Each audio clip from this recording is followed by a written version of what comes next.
kudzu as the future of fuel. The company's founder says kudzu is perfect because it won't drive up food prices. It's found across the Southeast and it's cheap.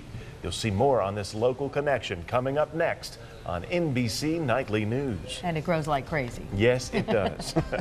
Thanks for joining us for Eyewitness News at 6. Join us online anytime, 24 hours a day at WRCDTV.com. And growth industry, meet the man turning a nuisance into a blessing in a nation that could use the energy.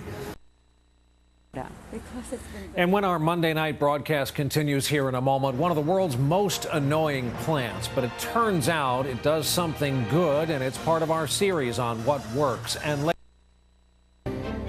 And we're back with our series of reports on what works. This one about turning a real nuisance into something useful. If you've spent any amount of time in the American South, then you know the nuisance here.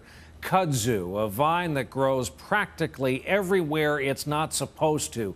In fact, it's a practically indestructible scourge. So what's so useful about it? Our report tonight from NBC's Roger O'Neill.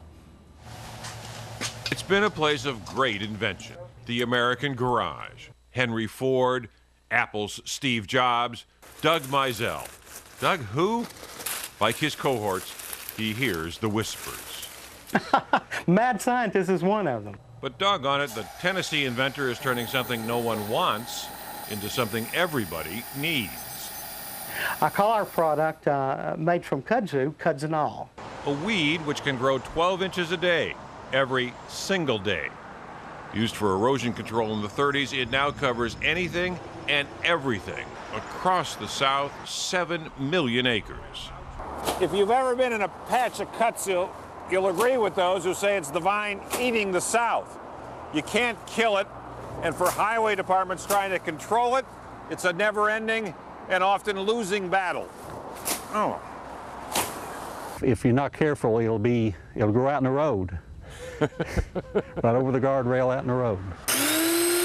But with a kitchen food grinder, some garden hose, and an old milk can, Mizell ferments the kudzu into, well, moonshine, alcohol, which is essentially ethanol. The test for good moonshine is clear blue flame. As many doubt whether corn is the best biofuel to make ethanol, researchers have found numerous other non-food products like kudzu almost as good. That's pretty fine. Pretty fine. Back in the garage, Mizell says an acre of kudzu will ferment into 10 gallons of kudzenol. Cost only $1 a gallon, and it works.